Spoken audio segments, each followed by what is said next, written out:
Ningependa kuwajulisha kuwa hali ya usalama wa nchi inaendelea kuimarika siku hadi siku. Aidha, Jeshi la Polisi linaendelea kutimiza majukumu yake ya msingi, ikiwemo ya kuhakikisha linasimamia uwepo wa amani, utulivu na usalama.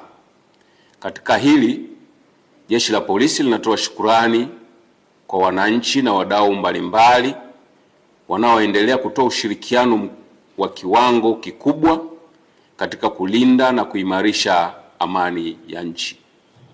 Hata hivyo, kama Jeshi la Polisi lilivyoeleza katika taarifa yake ya tarehe 3 mwezi wa 12 2025 kwamba upo uhalifu unaoendelea kupangwa na kuhamasishwa kwenye mitandao ya kijamii na kwenye makundi ya baadhi ya watu wakihamasisha kile wanachokiita maandamano ya amani na yasiyo na kikomo kuanzia tarehe 9 mwezi wa 12 2025.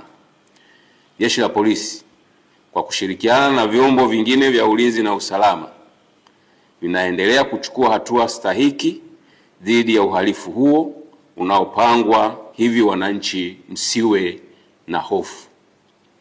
Sheria za nchi ikiwepo sheria ya polisi na polisi wasaidizi sura ya 322 kama ilivyofanywa marekebisho mwaka 2023, kifungu cha 43 kifungu kidogo cha kwanza kinatoa maelekezo na masharti ya kisheria kuwa mtu yeyote ambaye ana mpango wa kufanya, kukusanya, kuunda au kupanga mkusanyiko au maandamano ya hadhara anatakiwa kuwasilisha kwa maandishi notisi kuhusu kufanyika kwa mkusanyiko au maandamano hayo kwa afisa wa polisi msimamizi wa eneo hilo, akiainisha yafuatayo: A, sehemu ambayo maandamano yatafanyika au yatafanyikia; B, muda yatakapofanyika; C, madhumuni ya maandamano hayo; na D, maelezo mengine kama waziri atakavyotangaza kwa notisi mara kwa mara kwenye gazeti la serikali. Aidha, kifungu hicho cha 43 kifungu kidogo cha pili kinaeleza kwamba pale ambapo mtu amewasilisha taarifa kwa maandishi kulingana na kifungu kidogo cha kwanza, anaweza kuendelea kuitisha, kukusanya, kuunda au kuandaa mkusanyiko au maandamano hayo kama yalivyopangwa, isipokuwa na mpaka atakapopokea amri kutoka kwa afisa wa polisi msimamizi wa eneo ikieleza kwamba mkusanyiko au maandamano hayo hayatafanyika kama ilivyotaarifiwa. Kifungu cha 43 kifungu kidogo cha tatu kinaeleza kwamba afisa wa polisi ambaye taarifa imewasilishwa kwake kulingana na kifungu kidogo cha kwanza hatatoa amri ya kusitisha chini ya kifungu kidogo cha pili kulingana na taarifa iliyowasilishwa, isipokuwa ameridhika kwamba kufanyika kwa mkusanyiko au maandamano hayo kuna uwezekano wa kusababisha kuvunjika kwa amani au kuathiri usalama wa taifa au kudumisha amri kwa umma au kutumika kwa madhumuni au dhumuni lolote lisilokuwa halali. Kulingana na ufuatiliaji wa kina uliofanywa na unaoendelea kufanywa kwenye mitandao ya kijamii na kwa watu mbalimbali, na mbinu zinazohamasishwa zitumike kuanzia siku hiyo ya maandamano ya tarehe 9 Disemba 2025 kama ilivyoelezwa katika taarifa ya Jeshi la Polisi ya Disemba 3 2025 kuwa wanahamasisha kufanya yafuatayo: siku hiyo ya maandamano yasiyo na kikomo, yani tarehe 9 mwezi wa Disemba 2025, wanaelekezana ambaye hajui kutumia silaha na hajapitia mafunzo siku hiyo asishike silaha, wawaachie waliopata mafunzo ya matumizi ya silaha. Kwa maana rahisi watu hawa wanazo silaha za kutimiza lengo ambalo wamekusudia. 2. Kupitia mitandao na klabu mbalimbali za mtandaoni wanahamasishana wahakikishe hakuna shughuli yoyote itakayokuwa inaendelea. 3. Pia wahakikishe wanaharibu na kuchoma moto minara yote ya mawasiliano ili nchi nzima ikose mawasiliano. 4. Wanahamasishana wahakikishe bandari ya Dar es Salaam haifanyi kazi, kwani watafunga barabara zote za kuingia na kutoka bandarini. 5. Siku hiyo na kuendelea wanahamasishana wafunge barabara zote za kuingia na kutoka katika mipaka yote ili kuhakikisha hakuna anayetoka au kuingia nchini. 6.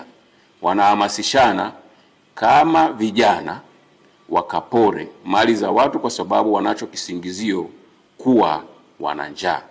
7. Uhamasishaji huo umekwenda mbali zaidi kwa kuhamasisha siku hiyo waende pia kwenye mahospitali ili kuzuia huduma kwa wagonjwa zisitolewe, kwani wakifanya hivyo nchi itasimama. 8. Pia wanahamasishana kuwa watahakikisha wanawafuata popote walipo watumishi wa serikali ili wawadhuru. 9.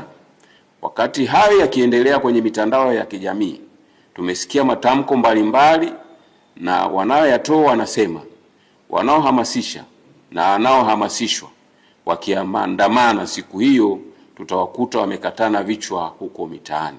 10. Wapo wengine wameapa na kutamka watakaoandamana wasifike kwenye mitaa yao, kwani watawashughulikia ipasavyo. 11.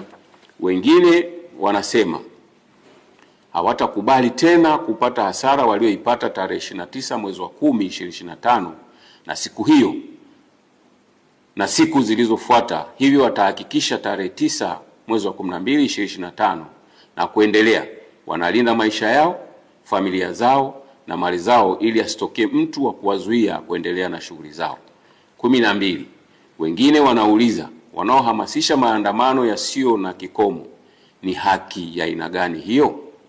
Kwa sababu huwezi kujitangazia haki ambayo inavunja haki za wengine kwa kuwazuia wasiendelee na shughuli zao hasa zinazowapatia riziki ya kila siku. Kwani mtu anapotoka na akajihusisha au akajishughulisha katika shughuli halali ndio mkono unaingia kinywani. Ukinizuia kutoka unavunja haki zangu na unataka kuniua mimi kwa njaa pamoja na familia yangu na wategemezi wangu. Hivi sasa wameongeza lingine wakihamasishana siku hiyo wabebe petroli kwenye chupa. Hivyo kulingana na sheria ya polisi na polisi wasaidizi inayotoa maelekezo na masharti ya kufanya, kukusanya, kuunda au kufanya mkusanyiko au maandamano, na kutokana na mbinu za kihalifu ambazo zimebainika wakihamasishana kuzitumia kuanzia tarehe 9 Disemba 2025, maandamano hayo yanayopewa jina la maandamano ya amani na yasiyo na kikomo yamekosa sifa za kisheria za kuyaruhusu kufanyika. Na kwa kuwa yametangazwa kufanyika nchi nzima na wanaohamasisha hawana anwani maalum zaidi ya kuona namba nyingi za simu za mataifa ya nje ya Tanzania na za ndani ya Tanzania, akaunti za mitandaoni za nje na ndani ya nchi ambapo wamiliki wake ndio wanaohamasisha maandamano hayo. Na kwa kuwa hakuna barua yoyote iliyofikishwa au kupokelewa na ofisi yoyote ile ya mkuu wa polisi wilaya hapa nchini ya kutoa taarifa ya kufanyika maandamano hayo hadi leo, Jeshi la Polisi linapiga marufuku maandamano hayo yaliyopewa jina la maandamano ya amani yasiyo na kikomo yasifanyike. Hivyo, Jeshi la Polisi linatoa wito kwa Watanzania na wasio Watanzania ambao wapo ndani ya nchi wayakatae yanayohamasishwa, waendelee kuyakemea na wasishiriki. Aidha, Jeshi la Polisi linatoa wito kwa Watanzania wote pale watakapoona jambo lolote lisilo la kawaida au lenye viashiria vya kiuhalifu au la kuhatarisha amani na usalama wa nchi yetu, wasisite kutoa taarifa kupitia simu namba 111 112 0699 998899 au 0787 66 83 06 au kwa ujumbe kupitia kiunganishi cha mfumo wa kutoa taarifa, yani taarifa.tpf.go.tz. Kishki TV, nuru ya dini yako.